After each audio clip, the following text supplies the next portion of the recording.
De facto, já está ligado agora. De facto, eu já ia começar a cortar a cabeça a alguns elementos da organização por se terem enganado no meu nome, porque puseram o nome do meu pai primeiro e o nome da minha mãe a seguir. Mas pronto, está tudo bem, estão desculpados. Eu venho aqui um bocado na mesma linha de apresentação dos anteriores speakers. Venho falar um bocado na minha experiência de como é que foi eu decidir a dada altura, agora vou ser empreendedor. Isto agora é espetacular, é uma palavra bonita, toda a gente gosta de ser empreendedor ou de parecer empreendedor e todos querem ser empreendedores. O tentar ser empreendedor mudou completamente a minha vida, a minha maneira de pensar e a minha maneira de ser. Em 2009 eu decidi criar uma empresa de consultoria ambiental chamada Nóctula. Nóctula é o nome de um morcego raro em Portugal. Eu estudava morcegos na altura, que era uma coisa estranha. O meu avô perguntava-me: então, ó filhinho, mas pagam-te para entrares dentro de minas abandonadas e contares os morcegos? Era uma coisa estranha, o meu avô não percebia. E de facto era uma necessidade na altura, porque havia muitos parques eólicos a aparecer no país e havia morcegos e aves a começar a aparecer mortos nos parques eólicos. E era uma necessidade no mercado. Os promotores, por exemplo, EDP Renováveis, por exemplo, tinham que perceber porque é que os morcegos estavam a morrer nos seus parques eólicos. Então eu sei que é um serviço estranho, mas era um serviço que na altura era necessário. Eu decidi criar uma empresa que estudasse os morcegos, ter dado este nome Nóctula. Então o que é que eu comecei a fazer? Quando comecei a criar a empresa, nos primeiros tempos, eu lia muito e eu precisava de me inspirar, eu sentia aquilo que o Pedro estava a dizer, que era: eu sou ainda hoje o único sócio. Eu tenho uma equipa a trabalhar comigo, mas eu continuo a ser o único sócio. Não pretendo ser o único sócio o resto da vida, mas ainda não tenho mais ninguém comigo. Mas de facto, como eu comecei a trabalhar sozinho, eu sentia aquilo que o Pedro acabou de dizer. Eu não tinha com quem partilhar aquelas maluqueiras e vou experimentar isto e vou não sei o quê. Ou aquelas desilusões de correu mesmo mal. E então eu refugiava-me um bocado nos livros. Então comecei a ler livros do género As Melhores Ideias São Estúpidas. Porque eu precisava de ideias. Este livro, por exemplo, Aprenda com a Máfia, ensinou-me truques muito úteis para eu perceber como é que a máfia resolve as coisas. Empreste dinheiro com uma taxa de juros X durante X tempo. Se não pagares, se calhar não te mate logo. Esmague-te um dedo com um martelo. E dizem vocês, mas isso tem alguma coisa a ver com os negócios? Tem. Portanto, este senhor, eu já vos vou explicar. Este senhor era um antigo mafioso que ganhou o gosto pela leitura e pela escrita na prisão. E ele mostra como é que a máfia, uma grande empresa, a máfia é gerida como uma grande empresa, como é que a máfia nos pode ser útil, algumas das técnicas, para a área dos negócios, mas depois sempre dentro da legalidade. Ou seja, eu não vou matar um cliente se ele não me pagar a 30 dias. Está bem? Mas eu posso deixar de lhe prestar serviços. Inicialmente, eu envio-lhe uma fatura surpresa com juros de mora. E ele fica surpreendido e diz: mas este tipo é maluco ou quê? Portanto, há aqui uma série de coisas interessantes nos livros. E os livros começaram a ensinar estratégias comerciais, networking, não sei o quê, que era a primeira coisa que eu tinha que fazer. Eu telefonava para as empresas para tentar que me recebessem. Eu queria apresentar os meus serviços. Mas dava sempre com o mesmo problema, com a senhora secretária que me perguntava: quem devo anunciar? Elas têm sempre duas perguntas mágicas. Quem devo anunciar? Eu dizia: Pedro Silva Santos, da empresa Nóctula. Eu estou orgulhoso de ter uma empresa que... Deixa-me falar sobre isto. E ela: pode adiantar-me o assunto? São sempre as duas perguntas mágicas. E eu: sim, é que eu tenho uma empresa de prestação de serviços. Vocês têm um parque eólico, não sei o quê. Contava a história toda à secretária. E a secretária serve de crivo para o seu doutor.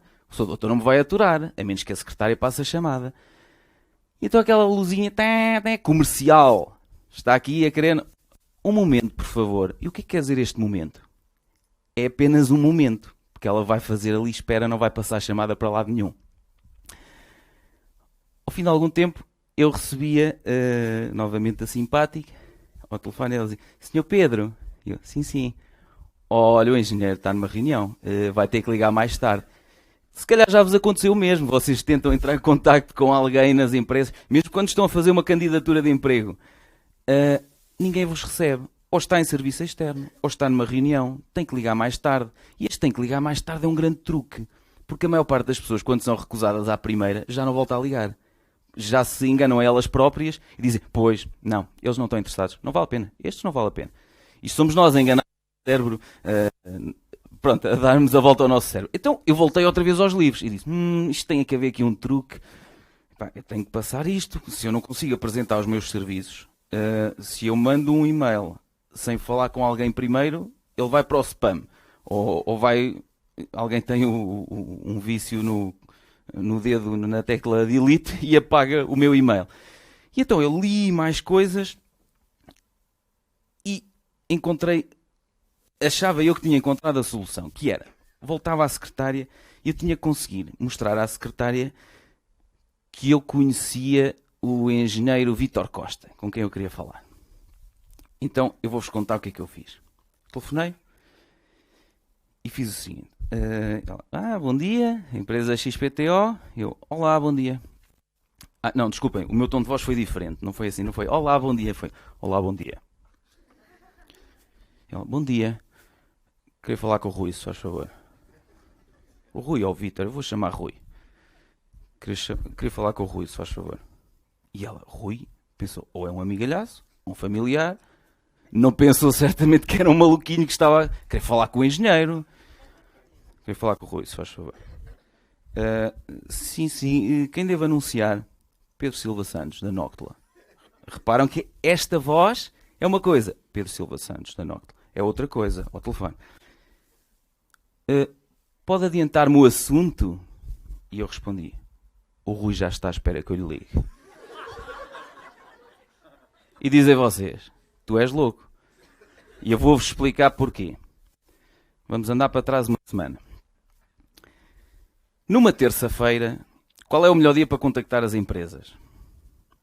Sábado? Domingo? Não. Segunda? Sexta? Quinta é Ladies Night, sexta ainda estão todos meios bêbados, portanto não vale a pena. Segunda não, porque na segunda está tudo irritado. Não acabaram os trabalhos que tinham para acabar na semana anterior, os fornecedores ou colaboradores externos não entregaram tudo a horas, têm não sei quantos a pressionar, e depois é aquela coisa de, então o que é que se passa? É segunda-feira, aquela coisa parva da segunda-feira. Há estudos que mostram que à terça e à quarta-feira as coisas nas empresas estão mais compostinhas. Portanto, já organizaram o que vão fazer na semana, os pendentes já estão resolvidos. E então eu decidi, ligo sempre à terça-feira e se precisar de fazer mais umas chamadas, ainda tenho a quarta-feira disponível. E eu na terça-feira anterior a esta chamada, escrevi um e-mail ao engenheiro Rui e disse, boa tarde engenheiro, soube pela comunicação social que vocês adquiriram recentemente um projeto XPTO, nós temos um projeto aí ao lado, portanto temos valências interessantes e podemos conseguir apresentar-vos propostas competitivas. E terminei o e-mail com, durante a próxima semana ligo-lhe para falar sobre este assunto. E quando liguei à senhora ela me perguntou, pode adiantar-me o assunto? Eu disse, o Rui já está à espera que eu lhe ligue. E ela passou uma chamada. Do outro lado, atendo o engenheiro Rui, assim. Sim? E eu, engenheiro Rui! Repararam como eu agora pus o engenheiro. Há bocado era, quero falar com o Rui. Engenheiro Rui! E eu, sim? Fala Pedro Silva Santos, da Nóctula. Mandei-lhe um e-mail na semana passada. Por isto, E eu, sim? Diga. Claramente ele ou não leu o meu e-mail ou não deu atenção nenhuma. Mas ele não me pode chamar mentiroso, porque eu terminei com, durante a próxima semana, ligo-lhe para falar sobre este assunto. E então eu consigo passar sempre as secretárias. Digo sempre que o senhor já está à espera que eu lhe ligue, porque é verdade. Pronto. Este era um dos truques que eu queria partilhar com vocês. Depois eu comecei a ter um problema. Resolvi este primeiro problema, consegui passar a secretária, mas depois tinha o problema nas reuniões comerciais. E eu comecei a reparar que nas reuniões comerciais eles têm todos um vício, que é sacam do seu cartãozinho, vão à carteirinha e começam como se estivessem a dar cartas para iniciar o jogo da sueca. Então todos a distribuir cartões E eu não tinha cartão. E disse, que parvoíce, vou inventar aqui uma história. E disse, sabe, nós, como empresa de consultoria ambiental, queremos que a nossa pegada ecológica seja relativamente reduzida, então não fazemos cartões, não é? Para não gastar. Que treta! Ou seja, tinha que inventar aquela história, até caía bem e as pessoas compreendiam, mas depois pensei, isto é uma parvoíce. Porquê eu, em vez de estar a perder tempo a contar a história e a explicar porque é que não tenho cartões, porque é que não arranjo um cartão diferente? Então o que é que eu decidi fazer? Como fazia com os livros, andei na internet à procura de cartões giros. Então encontrei um cartão de um fotógrafo, muito engraçado, um cartão de um cirurgião de implantes mamários, tinha ali um coisinho de plástico, umas borrachinhas, punha-se os dedos e aquilo andava com as maminhas para a frente. E encontrei este cartão engraçado de um advogado de divórcios, que é um cartão que tem a mesma informação do lado direito e do lado esquerdo, e tem um picotado. Ele rasga e diz, tome lá para si e tome lá para o seu futuro ex-marido. Este é engraçado de uma loja de bicicletas, que serve de ferramenta. E eu pensei, tenho que criar um cartão que tenha uma utilidade. Mas eu não conseguia encontrar utilidade nenhuma. Então decidi fazer uma coisa. Após algumas reuniões daquela história da pegada ecológica, não temos cartão e não sei o quê, reparei que havia um teatro à volta dos cartões. Que é, para além desta distribuição de cartas para o jogo da sueca, eu reparei que eles faziam sempre assim. Levantavam o cartão à altura dos olhos, continuavam a ouvir a pessoa, tocavam, acenavam em jeito de aprovação, continuavam a ouvir as outras pessoas, viravam o cartão a tentar perceber se existia alguma coisa no verso e normalmente não existia, pousavam na mesa até o fim da reunião e no final da reunião pegavam e guardavam o cartão num porta-cartões. E eu pensei, vou fazer aqui uma coisa gira. Então e se eles fazem estas coisas, quando a pessoa que pega no cartão e faz este teatro, se tem uma pessoa à frente dela, ela faz o mesmo teatro, o que é que acontece se esta pessoa fizer isto e a que está lá à frente vir que há alguma coisa no verso do cartão? Vai tender a virar o cartão. Até o que acontece se o verso desse cartão for diferente? Todos os cartões, se tiverem um verso diferente, as pessoas vão, o meu é diferente. Então o que é que acontece se eu puser imagens parvas com perguntas ainda mais parvas no cartão? Então eu pedi várias coisas ao nosso designer. Olha, vais licenciar uma imagem de uma autoestrada, desenhas uma passadeira, desculpem, e colocas um corso a atravessar a passadeira. E ele disse, mas isso não faz sentido nenhum. Exato, mas é isso mesmo que eu quero. E depois colocas uma pergunta, como é que os animais atravessam as autoestradas? Isto é mesmo parvo, não é? Ou seja, de certeza que eles não atravessam as autoestradas numa passadeira. E era aqui que nós queríamos chegar. Em vez de eu estar a explicar que não tinha cartões porque queriam uma pegada ecológica, não sei o quê, reduzida, eu tinha que explicar porque é que os nossos cartões tinham imagens estranhas, com perguntas ainda mais estranhas, e os nossos serviços respondiam a estas perguntas. E era muito fácil. Coloque esta pergunta no Google que vai obter a resposta. Não acreditam? Podem fazer este exercício. Coloquem no Google. Como é que os animais atravessam as autoestradas? E vão dar diretamente ao nosso site. E dentro do nosso site, nós explicamos que existem passagens superiores, passagens inferiores. Como é que nós sabemos onde é que há animais antes de construir a autoestrada? São os serviços que nós prestamos. Temos aquelas câmaras com sensores de movimento, como nós vemos no National Geographic, colocamos em determinados locais, vemos que animais é que passam, decidimos onde é que tem que colocar as passagens superiores e inferiores. Então, e depois, como é que eu sei que os animais passam lá?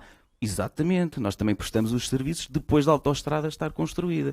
Colocamos as câmaras, Ou seja, agora eu podia falar sobre uns cartões que eram diferentes, que tinham imagens parvas, com perguntas estranhas, e os nossos serviços respondiam a isto. Ok? E depois nós estamos cada vez mais a apostar em imagens mais diferentes com perguntas ainda mais parvas. Ou seja, colocámos uma imagem do mundo conforme nós o conhecemos a boiar, dentro de uma garrafa que está a boiar em águas turvas. E depois colocámos a pergunta: este mundo está perdido? Para falar, ainda não está perdido, mas temos que ter atenção às alterações climáticas e nanana. Então, que serviço é que nós prestamos? Está aqui, está no nosso site. Colocam isto no Google e vão dar as respostas que estão no nosso site. Estão a perceber? Ou seja, eu criei uma coisinha à volta dos cartões para levar as pessoas ao nosso site. Temos exatamente a mesma coisa com os cadernos. Nós, no início de cada reunião, temos os cadernos em cima da mesa, assim. Como é que os animais atravessam as autoestradas? Numa passadeira? Certamente não é. Isto é suficientemente estranho para estar no início de uma reunião e as pessoas começarem a olhar e dizer: este mundo está perdido. Que coisa mais estranha. Alguém tem um caderno com uma capa: este mundo está perdido. Pronto, eu não me quero esticar muito mais. O que é que eu decidi fazer?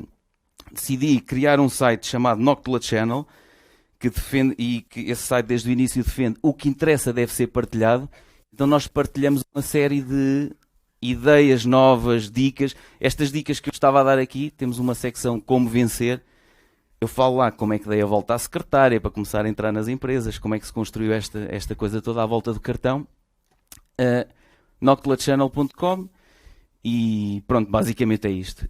A minha vida tem sido recheada de experimentar parvoíces. Muitas não resultaram e outras estão a resultar lindamente. E pronto, e acho que os negócios é isso mesmo. Obrigado a todos.